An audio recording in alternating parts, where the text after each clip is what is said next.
Okay, Annie, I'll hand it over to you. Oh, okay. I remember the past now, and we begin this session. If anyone has anything on their mind that they would like to talk about before we get into the application process that we're going to do today. So just this is an opportunity, if anyone has anything on their mind, whether they want to bring something up and just expose it, whether they want to just talk about any miracle or shift that they've had recently, or just express their gratitude. Just if you feel anything that you'd like to share, please unmute yourself and go ahead.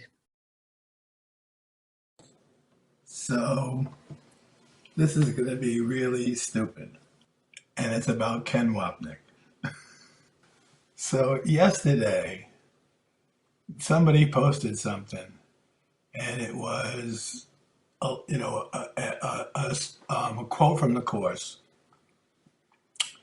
and then underneath it was something Ken Wapnick said, and what it said was, Ken Wapnick says, and Ken goes on to say, the Course is blah, blah, blah, blah, this, that, and the other thing. So underneath it, somebody had written, but Jesus says in Helen's notes all this other stuff that sort of rendered it different. And it was about the same stuff we're talking about, where Ken is saying, don't ask for the Holy Spirit for anything in the world, blah, blah, that. And Jesus is saying, ask me anything, ask me for anything. Ask me, bring everything to me, I'll solve it. So, and I wasn't involved in the conversation, but somebody, it was like, conversation I remembered. So I read it, and then we were sitting in the backyard, and it was the afternoon meeting with the people, get together in the afternoon. Bunch of people from Jimmy's meeting. And they were talking, and I was just sitting there. And all of a sudden, I had this, I don't know, man. I don't even know what to say. It was either a moment of complete forgiveness where I saw like what I had been doing and it wasn't Ken at all. And then there was just this whole download about Ken and the nature of how and why he taught, and basically just to say what it is. So when Ken was involved with Helen, Bill had edited the course, and then he took it and he edited it further, and that became A Course in Miracles, the book. So when Ken talks about the Course saying, he's talking about the edition that he read, that he edited. And he's not talking about Helen's Jesus at all, which is why he so seldom says the Course is by Jesus, and also why he doesn't talk that much about Jesus, but about what the Course says. To him, the Course was like this collaborative venture. And once it was edited, it was no longer really Jesus talking. It was a collaboration of people putting it together in a way that made what became A Course in Miracles. When you read Helen's notes, it's Jesus talking directly to Helen in an intimate setting. And it's entirely different from what A Course in Miracles is. It really is. There really are just intimate. It's an intimate conversation between Jesus and Helen. Out of all that, A Course in Miracles was extracted. And it was extracted in a way that could be useful to people without getting into some of the specifics that were directly related to Helen. But I thought, I mean, I know it doesn't make sense, but all of a sudden I really saw that Ken was really in his own mind doing exactly what he was meant to do. And he was not against Jesus at all. He just wasn't teaching Jesus in A Course in Helen's notes. He was teaching what they edited that became the book called A Course in Miracles. And I saw what I had been doing. And I saw my role in this whole thing. And all of a sudden, there was just this, I don't know how to say it. First, I saw like the correction from my misthought. And then there was this whole moment of like communion and communication that sort of like, I don't know, was like a union, like just a really very cool joining.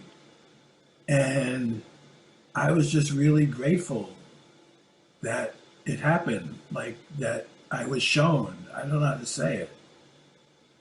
And I know it sounds trite when I try to explain it, but for me, it was like a real moment of healing, a real moment of my mind being healed.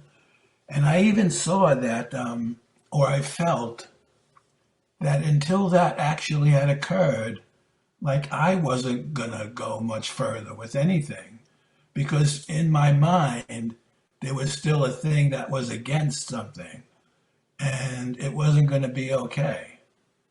That's all I can say if it makes any sense. And now things are okay, or they're whatever until the next thing comes up.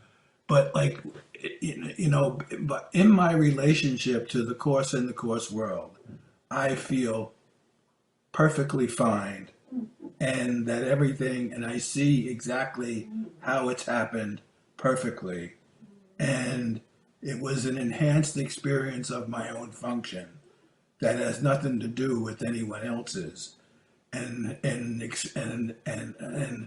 acceptance of Ken's function and seeing it as it was for him, and an understanding of something that I really hadn't seen before,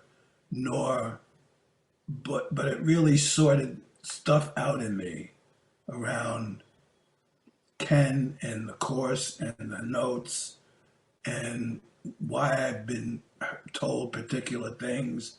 Like it was a big major coming together or something that I feel now is going to allow me to like take some sort of leap that wasn't able to be taken before, like even with maybe the books and printing them and all that kind of stuff.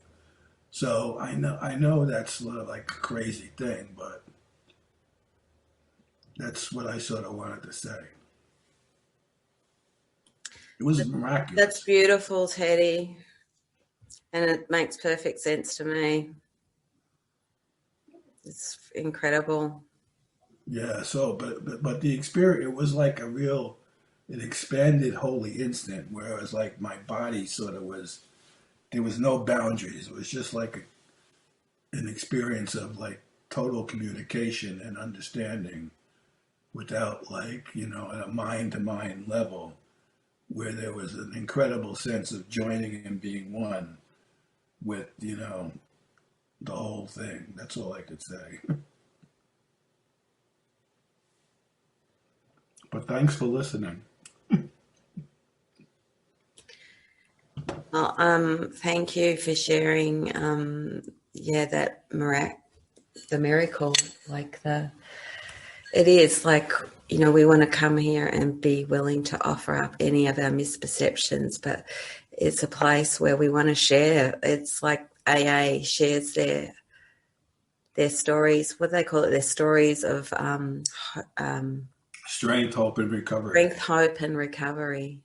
Yeah. And it's inspirational. It's like it took a lot of pressure. I don't even know how to say it. Like stuff you didn't even know was there. See, that's the thing. It's like we just have no idea of the gravitational pull of our misperceptions and how much it binds us. Well, I mean, I do have an idea of it because I feel to really extremely, but it's like just one thought turn around, you just don't know how much it releases, and it frees your mind. It frees the mind, that gravitational pull of our misperceptions really bind us and pull us into this littleness. And it's really beyond description. Like you can talk about it, but the way the experience is like everything. And the words are trite in regards to the experience, but you try to sort of express it so that people can hear it, especially people who sort of know me. And I have people who have similar experiences with him. And when I expressed it to the women right after it happened, there was one woman who was really grateful because finally she let go of it. She could see that she had been doing the same thing with Ken specifically, and like, oh, she got it. It was cool. It was like there was a moment of communication even here of it. So thanks, Annie.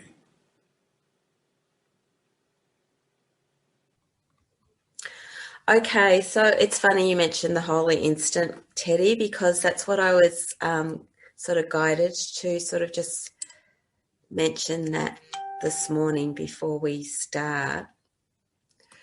So I'm just going to read a few things where he mentions the holy instant.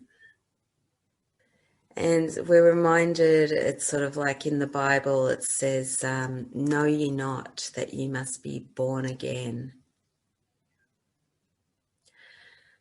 And Jesus says at one point, from this holy instant wherein holiness was born again.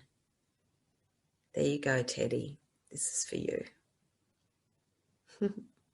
Well, it's for us all, but it's really relevant. From this holy instant wherein holiness was born again, you will go forth in time without fear and with no sense of change with time.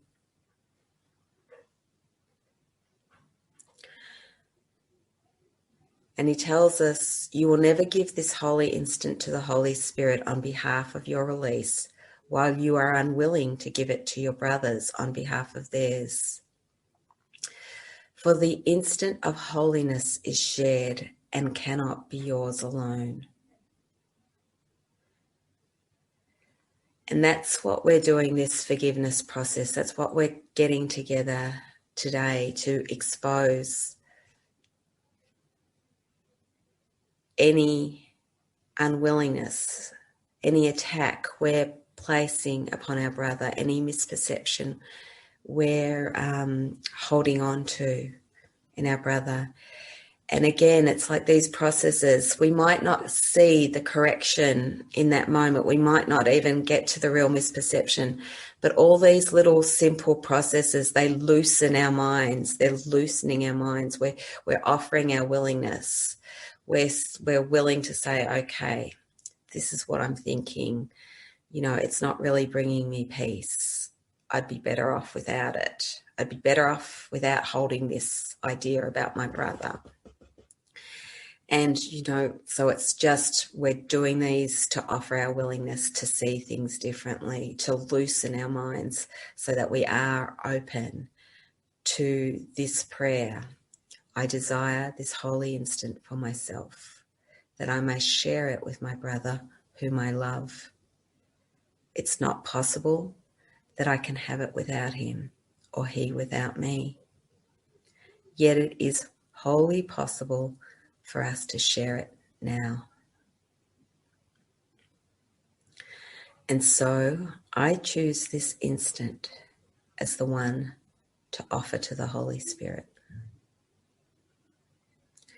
that his blessing may descend on us and keep us both in peace.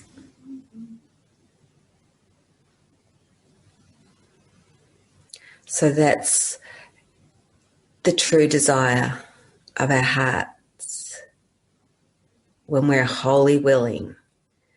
So we come together today to expose those parts of us that aren't wholly willing, so that we can get to a point where we truly mean that prayer and say it with all our heart and all our mind. This holy instant is salvation come. What joy there is today. It is a time of special celebration, for today holds out the instant to the darkened world where its release is set. The day has come when sorrows pass away and pain is gone. The glory of salvation dawns today upon a world set free. This is the time of hope for countless millions. They will be united now as you forgive them all, for I will be forgiven by you today. We have forgiven one another now, and so we come at last to you again, Father. Father, your Son, who never left, returns to heaven and his home. How glad are we to have our sanity restored to us and to remember that we all are one. Morning, Morris. Welcome. We're just about to begin. We've just had a moment of sharing, and we're just going to begin today on application. Again, like I just introduced it with the holy instant. The holy instant, this moment is our release. And Jesus says if we're not willing to wholly share it and we're holding something against our brother, then we really are not wholly willing. So here we are, we're going to do another forgiveness process today, an application to help us loosen those blocks so we get to the point where we're wholly willing to have our misperceptions corrected so that we can enter into the holy instant, and we can only have if we're willing to share it with our brother. So today I thought, because I don't know whether you all were here last week when we sort of basically went through a working through upsets worksheet based on Colin Tipping's radical forgiveness process, but really introducing the thoughts of the course and reminding us what we're actually doing in our minds, and learning to see that it's not actually what we think is the cause of our upset, but always our misperceptions and the thoughts we're holding about anything or anyone. At this point, 2 files have been downloaded to the meeting chat box. One of these is called Working Through Upsets, and the second one, which is being utilised in this session, is called Working Through Upsets Additional Notes. If you would like a copy of these documents, please contact Annie Liley. Okay, there's one, that's the Working Through Upsets one, and I'm going to give you the additional notes because that's what we're sort of going to be working with today. You probably don't have those. So we've got the one we went through very slowly last week, Working Through Upsets worksheet, and we've got the additional notes, which we're going to work through with a little bit today. Alrighty, so again, we just want to sit quietly for a moment and let everyone be shown anything in our mind that really needs forgiveness. So it could be with a person, with a situation, an event, something you're fearful might happen. Might even be something that you really desire, that you think you want or need. And just let yourself be shown. Just be still, let it come into your mind.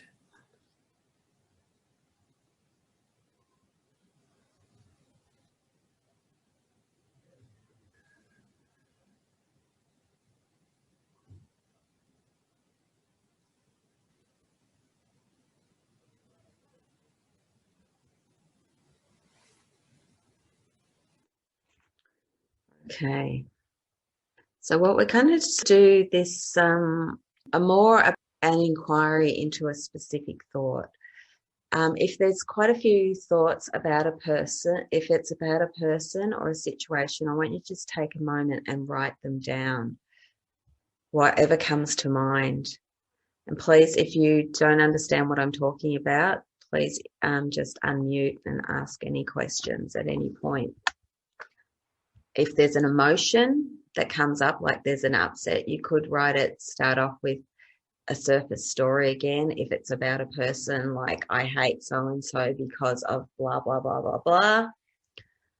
Or I'm afraid of whatsy-dotsy because I think this is going to happen.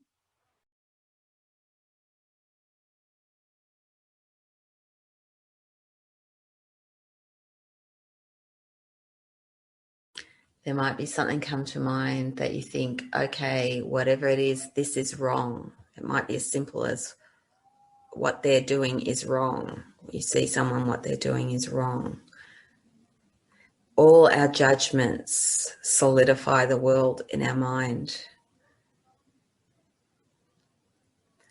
That's sort of like the base, like a very basic sort of all of that.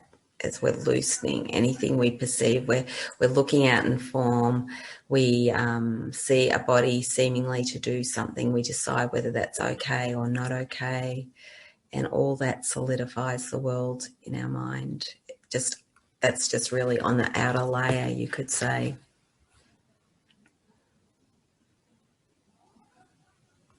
I mean, we're deciding actually what they're doing for a start. Even though Jesus is telling us we don't understand anything we see. But we start with that surface story, what we think we're seeing.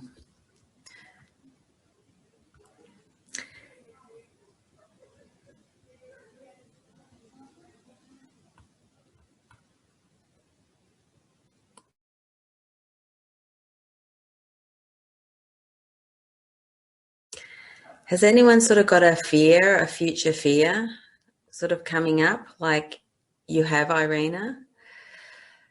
So to sort of take that inquiry a bit further, you might want to go, so is it fair to say you go, I'm afraid of this happening because, and there's an idea of what will happen.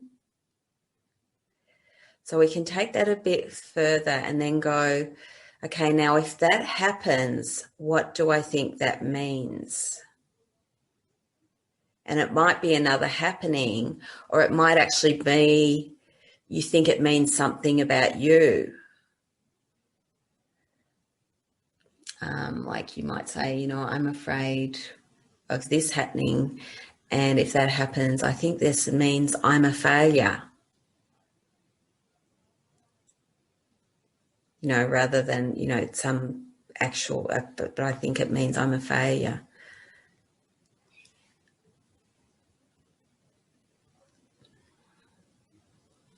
Or it might be, I think I'm going to be homeless on the street. And if I'm homeless on the street, I'll be so overwhelmed with whatever's going on, I won't be able to be still and find God, and I'll lose awareness of God's presence in my life. Or I'll be really cold and all my attention will be drawn into trying to stay warm. What do I think this means? I'm a body. I'm really here in space and time. I can be affected by something of the world. So we want to just take the inquiry a little bit deeper, because then we're exposing those underlying beliefs, and they're the ones we can start doing the underlying inquiry on to help loosen it. Because it can be so fixed, those ideas in us, that it takes us just looking at them a little bit. We might not be open to just that shift where Jesus can come in, or the light can just come in and just go boom and show us something completely different. Sometimes we need to sort of just loosen it a little bit till our mind's actually open enough. We're loosening the grip, you could say, till it's open enough to receive the correction and be shown through the miracle.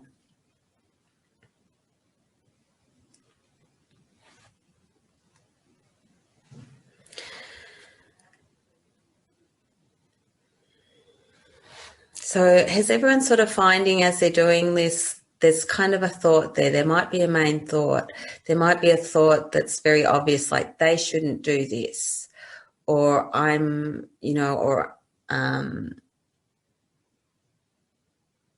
Yeah, it means I'm stuck, or I'm lost, or whatever. Is everyone sort of getting a little bit of a underlying thought? Because that's the one we want to use today. We're just going to use that for a little bit of further inquiry. So it's wrong to whatever. You might go, it's wrong to lie. You might hate people that lies, which underlying you could say, because we've all fallen, our projected self-hatred for lying to ourselves about what what we really are is projected onto a surface situation. You know, like if someone seems to lie, we hate them, we hate liars, but underneath is our ego's self-hatred for deceiving ourselves on such a massive scale about what we are and who we are and what's going on. But we just start out in the surface. I hate liars. Lying's wrong. You know, you might go. So we want to take whatever that sort of belief is, whatever it is, and that's the one we want to write that one down. That's the one we're going to inquire on today. So has everyone sort of got one, like one specific thought or idea or belief that they can just go, that's the zinger for today?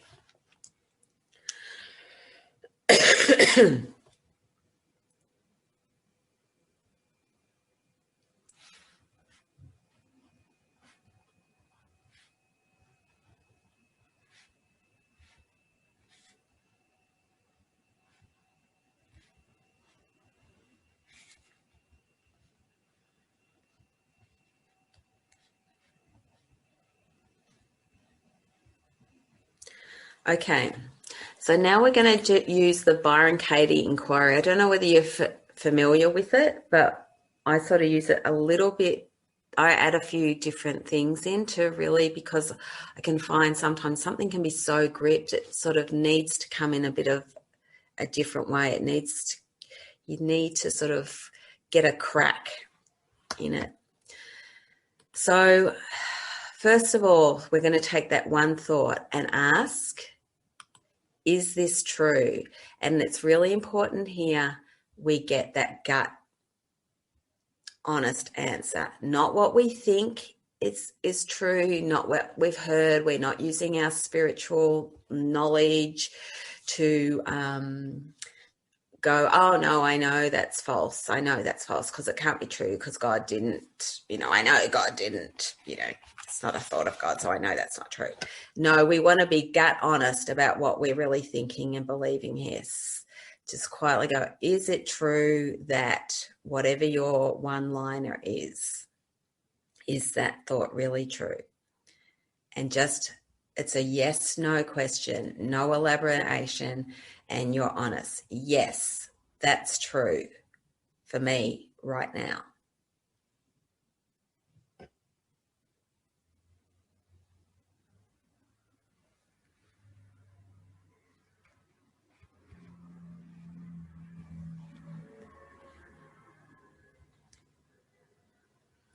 Now, our second question is, this is a bit like rules for decision.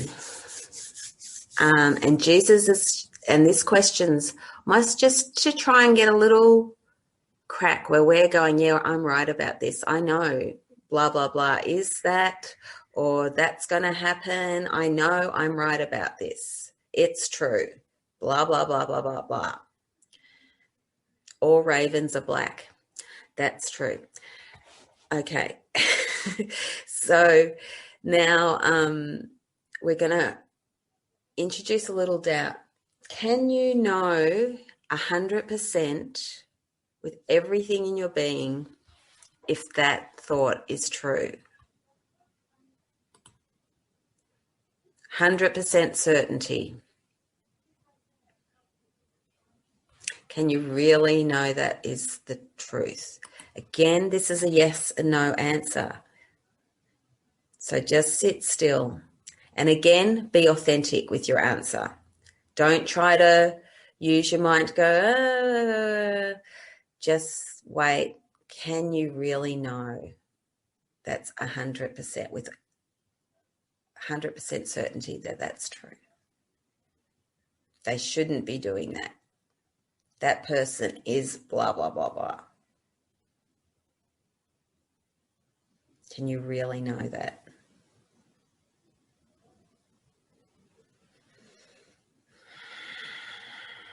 And then just write down your yes or no.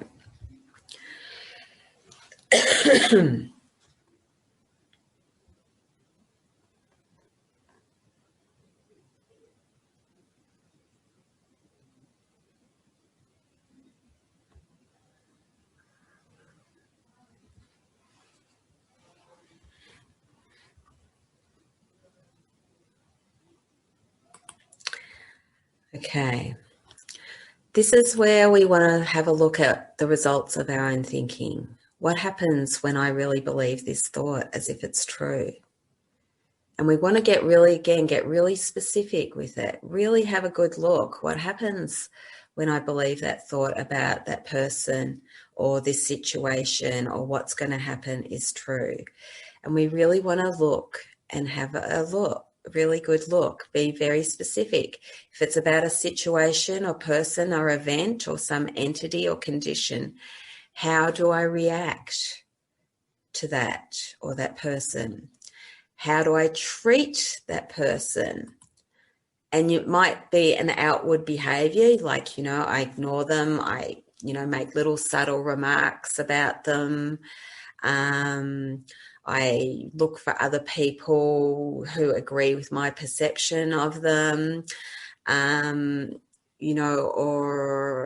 if it's, whatever the condition is, if I'm afraid about this, well, I compromise myself and I do something I don't really want to because I'm afraid of future results. Or it might be just that you think about them a certain way in your mind. When I think about them, I sort of feel angry or hateful or and again, you might get specifically if it's a fear thing, when I start thinking about that future thing happening, or me, if it's the meaning, I'm questioning that I'm a failure or something, then we look at that. I feel trembly, everything that just comes up. We want to look really specifically. How do you see yourself when you believe that thought as if it's true? Any other thoughts that might occur to you? You might say, my mind just spins out. I just start thinking about this thing all the time, I'm constantly coming to mind, or I'm constantly trying to ward off disease because I'm afraid of this happening. How do you see others when you believe the thought as if it's true? And how do you feel? What sort of emotional content do you experience when you believe that thought is true? And you might see that often you don't even really get to an emotional content because you're so thinking about it or what have you that you're not even really aware of the emotional content. It's kind of hidden.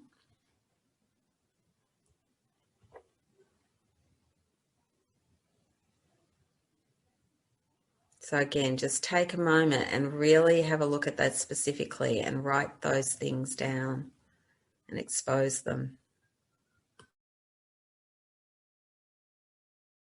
If you've got the notes there with you, those additional notes, it might be helpful because I've listed a few of those questions there under number 3, just to give you those prompts of what sort of things you're looking for when you're answering this question.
Again, if you're looking at the emotional content like we did last week, sit with the feelings for a second, allow them as best you can, and uncover what's there, because sometimes that surface feeling, there'll be something else underneath it.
Now, the next question is just very simple. I mean, you've kind of had a good look specifically, but an overall question is, when you believe this thought as if it's true and you're convinced you're right about it, does it bring you peace? Again, just a simple, honest yes, no answer.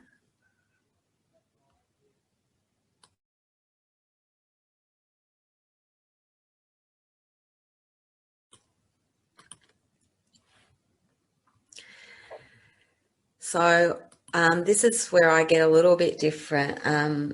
Like Byron Katie says, we're always told just let go, let go.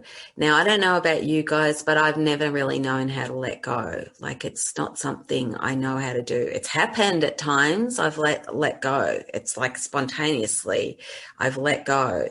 But as a rule, you've got someone in you going, let go, and you just feeling like more crap because you don't seem to be able to just let go and follow the instruction. So Byron Katie always says, I don't let go of thoughts. They let go of me when I see they're not they're not true.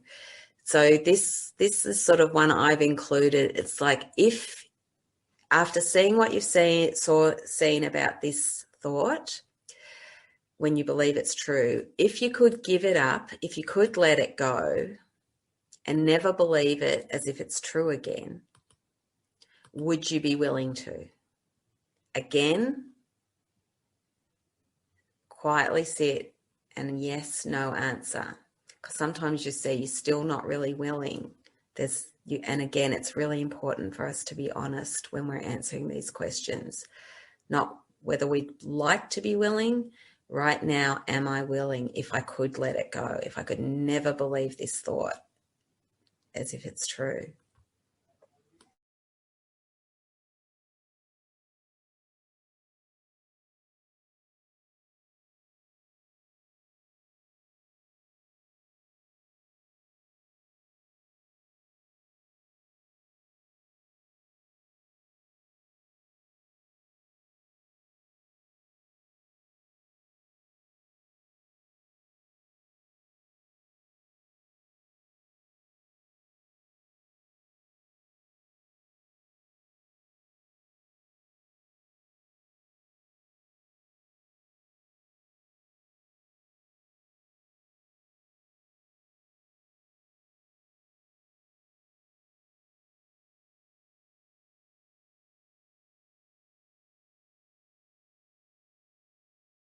Now here we are. So that's sort of us offering it up. It's a bit like that part of these sort of inquiries are the same inquiries over and over again, just in slightly different form. So when we did the working through upsets, it was the same action. It's always really the same action of mind and the same thing. We're exposing what we're thinking. We're seeing what happens when we believe those thoughts. We're deciding whether we want to keep those thoughts, and then we're offering them up. So when we say, yes, I would, yeah, I would, if I could let it go, I'd like to be able to.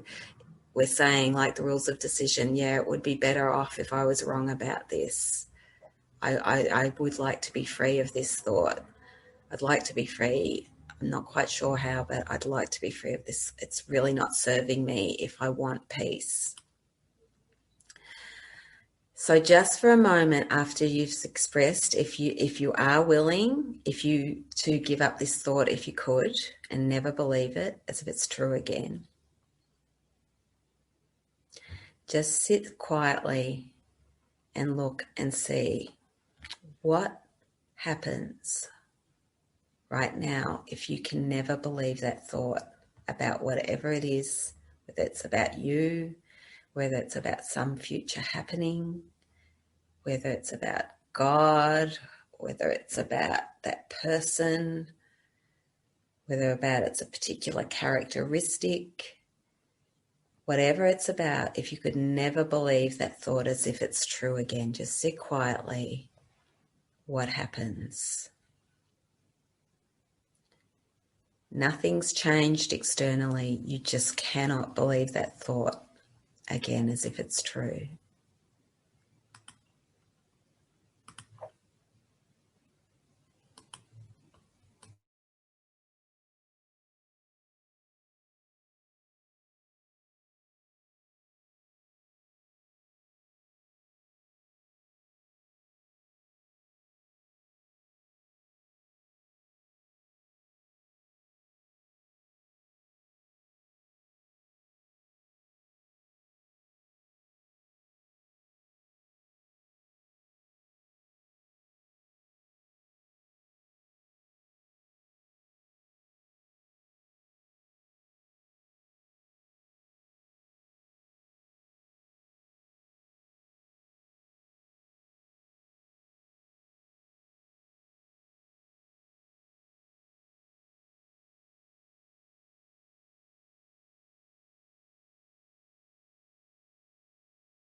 I must have had a little shift. It came out as my Word document just completely being really like everything gone everywhere on it, like all the words disappeared off it.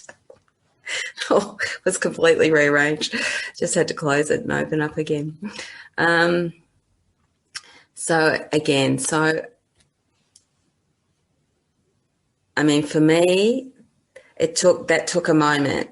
Took a moment sitting still for that thought to start being undone in me, what I was looking at. But then it was like just feeling with a particular feeling joined with them. Like, again, it's like those ones we want to sort of imagine, bring the situation like where it's sort of nothing's really changed externally, but you can't believe that thought and see what happens. We get a glimpse of what happens when we can't believe that thought. So does anyone want to talk about what happened when we're willing to release the thought if we can't believe it for a moment? You know, it's interesting how if you really do, and I don't know how to say this, like if you're really thinking about this or and feeling what you're thinking, like the moment you have the thought, you get the feeling, like you get the result. And when there's two. If I could give up this thought, let it go, and never believe it again, and it's true, would you be willing to do so? And the moment that you actually do, and I don't know how else to say it, you feel the effect of letting it go. And I don't know if you want to call that peace or freedom or something, but you feel like freer than you did before. You know, like I don't know how to say it because it's like it's a visceral sort of experience in a sense. Well, that's what it's meant to be. It's like when we're in the ego's thought system, when that's still perceived as if it is something, everything we pretty much think we think, like he says, we're out picturing everything we see. And you can basically say it's all stories. You know, every little idea that we have through the ego is a story. And obviously, if we were doing every story, we'd be here forever. But the thing is, it's like at some point we'll see through the ego's whole structure and it collapses in our minds. But this is the thing. That's what we're looking for. We start feeling differently. If we're willing to let it go, we're willing to let the story go, willing to let that concept go, that idea go. That's what we're looking for. We don't want to look for it. We want to let it happen. But yes, we start feeling a little bit of relief. There's more room for the light to come in because we're blocking the light with that idea, holding on to and valuing that idea as if it's true and it means something. That idea means something. We're blocking the light. So that has an effect. Like you were saying this morning, whatever went on, just how much you were relieved of, because all that misperception, all that one thought, it's a retention of energy, you could say. When it's released and your mind's healed of that idea or purified of your belief that thought means something, then we get some form of relief. And it might be more than a sense of peace. We might start, if it's about a brother, we might start feeling more joined with them. We might think of them with love and appreciation now. Yeah, just on what Teddy was saying about the willingness, well, I sort of felt like I'm willing, but I'm not sure how willing, because there's always that sort of, hesitation. So I can say I'm willing, but whether I actually mean it or not is another thing altogether. So I kept going with it, and it got to the point with mine that what would it be like if I turned that thought around? And for me, it's like it's all about judgment, how I'm judging people, and it's like where they fit on their worthiness, sort of thing. Like, are they more important than other people, which is to do with me. And to turn that around would be I wouldn't have any judgment. I would see everyone the same. And to me, that seems like that would bring me peace. It'd have to bring me peace. And even people I work with, Kate, everyone in the group, it's like it would just it would just the idea to me was a really nice feeling that it wouldn't matter who I meet or when I meet, or it would be the same. Like the teaching and the learning would be exactly the same, whether I'm with an awakened master or the people I work with disabilities at work. It's like it'd be the same, and that's so without the judgment. That would be a wonderful experience. But and all I could do was just hand it over, because there's no way I can do something like that on my own. There's no. I mean, I feel like, well, that's a tall order I'm asking here, you know. But that's all I can do, you know. But it just seems like that's what I would see. I would see myself without the judgment of others, and I don't know. I reckon if there's a competition for judgmental people, I reckon I'd win it. Pretty much hands down. No, that would be me. Sorry. We'll go along the line, get first position together. Okay. Yeah. So it's interesting, and it was a bit what we were talking about this morning. Any of that stuff that I started off before the group started. So yeah, that's. I'm not sure what else to say, but that's where I'm sort of at with that. But it gives me. It gives me something now. It's just so it is like when we can't believe it, it's like introducing that doubt and the belief in it. It loosens, like Byron Katie says, you know, I don't really let go of thoughts. They let go of me when it's like that crack to go, well, I can't really know that it's absolutely true. If that was a no with 100%, it's like that's a little crack in your mind, even if it's very unconscious sort of thing. You've introduced a crack of doubt for the light to start coming in and start washing that away, where that's been a very fixed or held idea in your mind that you're going, I'm right about this, you know. Yeah, well, that's what it is. It's almost like, before I didn't see that. I mean, I can see I'm right because I see evidence all around me to say I'm right. And now it's like, well, like you said, rules for decision. Now I'd be better off if I was wrong. You know? Yeah. But it now gives me, I can see now that there's more to me just, you know, being right in my judgments, to the fact that, well, the possibility is that I can be really at peace if I can let that go. So now I've got something I can do something. Well, I think that what I'm saying is before there was no issue. I was just in my judgments and I'm right.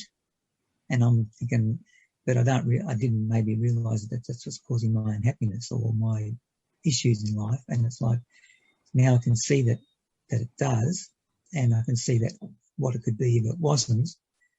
And that's like you said, it's loosening, I guess. Yeah, step in the right direction if there is a direction.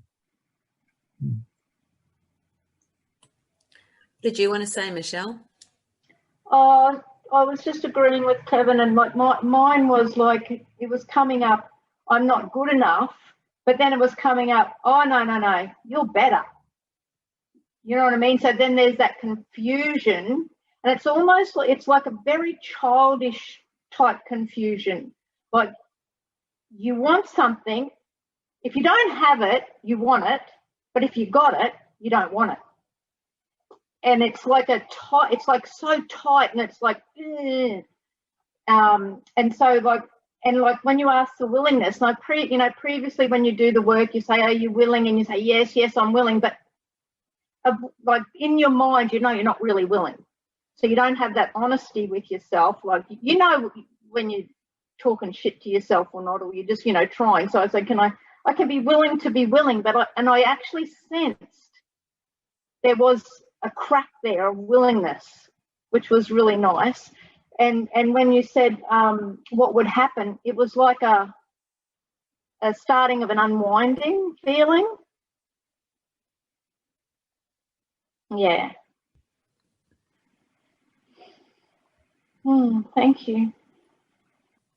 Funny what Michelle said along the lines of what I was saying, because her first line about saying she's not good enough, but then she says she's better. That's exactly what I was sort of thinking, exactly the same thing. It's like, that's what the judgment's all about for me, placing people in the hierarchy of where they belong and stuff. And I go from sort of putting myself on the bottom to putting myself on top, it's like anywhere in between. So yes, I think Michelle and I were on the same wavelength this morning.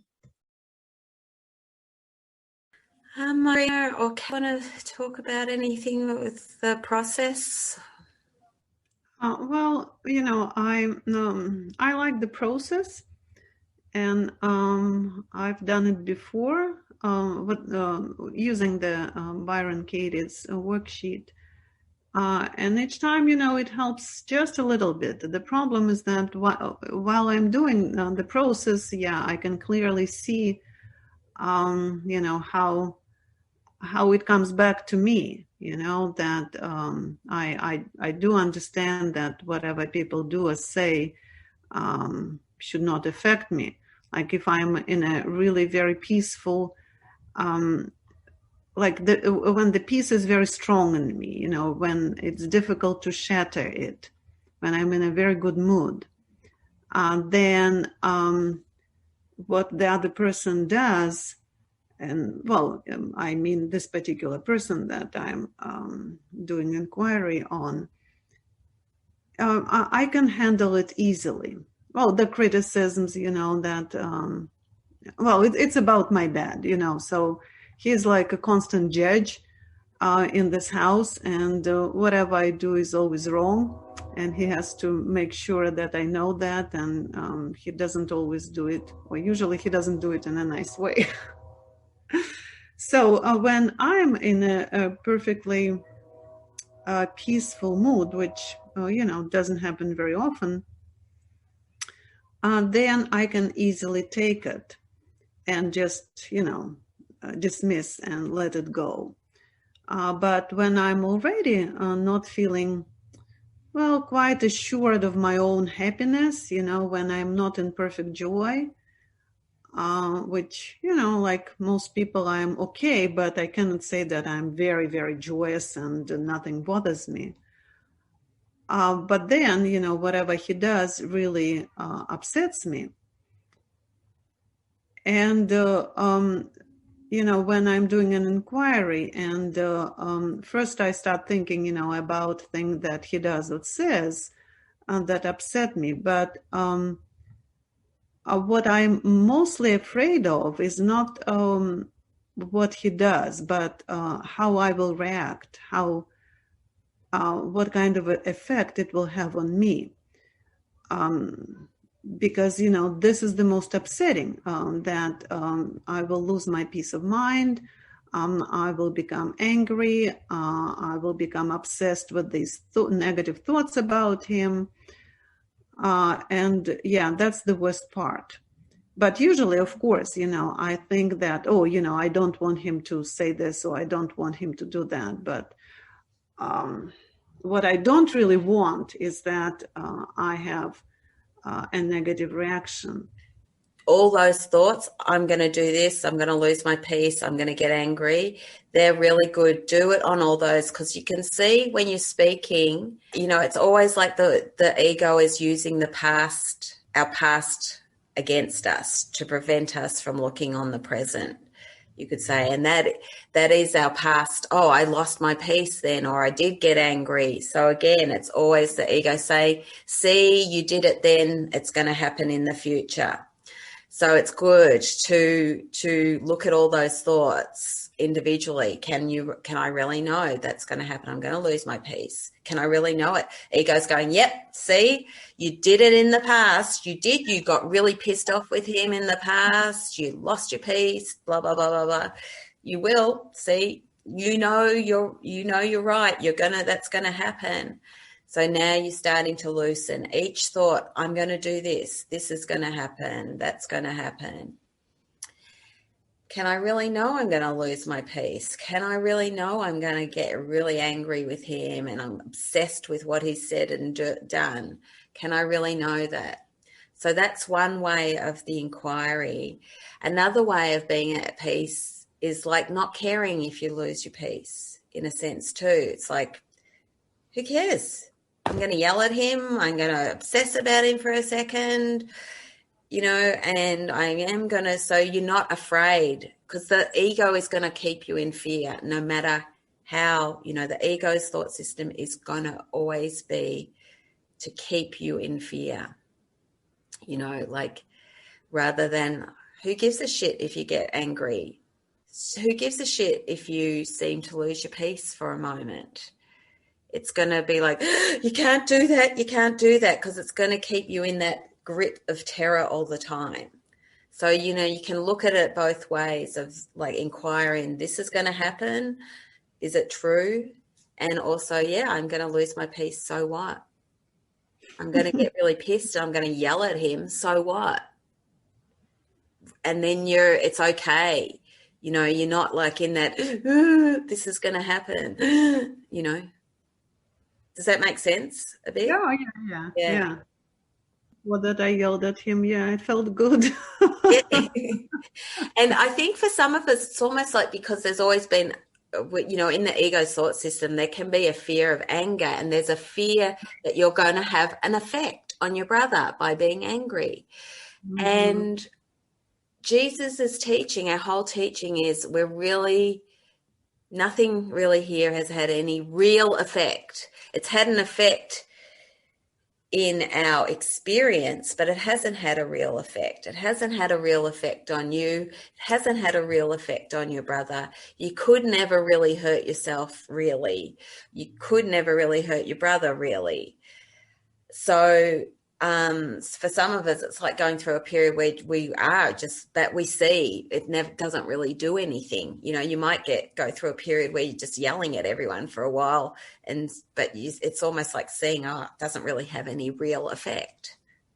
Does that make sense too? Because we're always thinking something, we really did do something and it's had a real effect.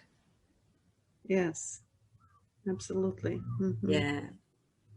I mean, that's the entire space-time condition, continuum, basically. Yeah, it does help. Thank you. Kat, did you want to say anything? Yeah, look, I'm in hospital again at the moment, and just with mental health problems, and I'm due to go home in about a week or something. But for the last week, I've just been worrying constantly about going home, that it's all going to be the same, that it's going to be dull and boring, the telly's going to be on in the main living room all the time. It's just going to be as it was before. And, I just, up until then I was quite peaceful. And then the thought of going home.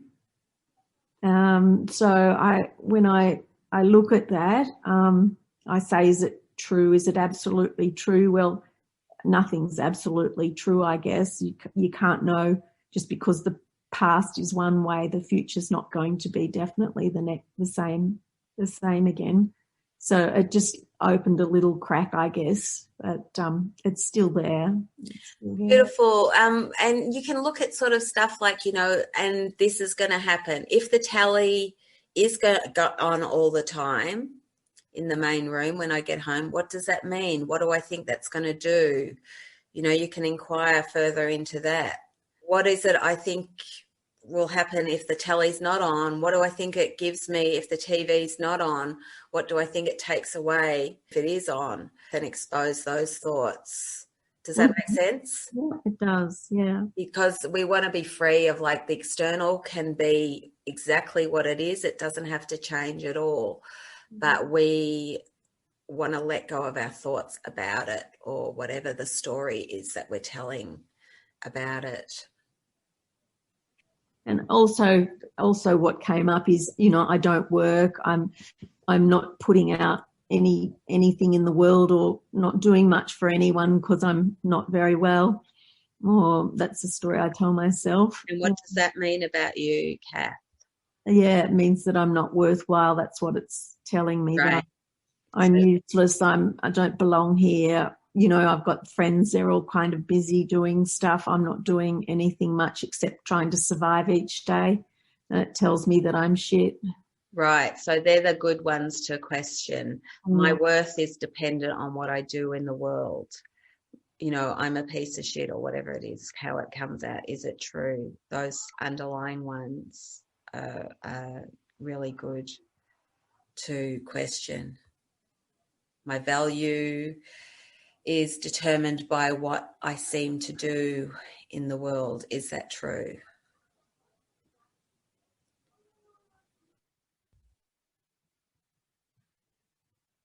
Okay, well, thanks everyone. In the moment we get that glimpse, it is like that rinse and repeat if we're willingness, but we can only be as willing as we're willing, and ready as we're ready to apply this stuff. But it is that thing of the more we do it, it becomes an action of mind, and it does become habitual. Like Jesus says, miracles are habitual, becomes an actual action of mind. It's like we are retraining our mind. We begin to look at everything differently. We begin to get a bit of space where what's arising, we can see it more quickly, and we're willing to go, here, Lord, not this. This is not helpful. If I want peace, I'm willing to let it go. So it becomes more of a habitual action of mind. The more we do this, it's like a muscle. It really is like training a muscle, training our mind to let whatever comes up and give it that gap, that pause, to let it be turned over and something else happen. We're undoing the block to let a room for the light to come in. So I got to say thank you so much for everyone for joining with us. I really appreciate it. I'm really grateful that we come together to do this, because it is really in the application. The forgiveness, the experience brings us understanding. We forgive and then we understand. So it's really in the application that's really important. Though, of course, you might just hear something Jesus says and bam, game over at any point. Thank you. Kevin, do you want to, I don't know whether anyone wants to stay just for another 5 minutes, if Kevin wants to lead us into quiet communion with the lesson he read today. All right, this is lesson 312. I see all things as I would have them be. And I'm just reading the italics part at the bottom, which is very appropriate for today, I think. I have no purpose for today except to look upon a liberated world, set free from all the judgments I have made. Father, this is your will for me today, and therefore it must be my goal as well.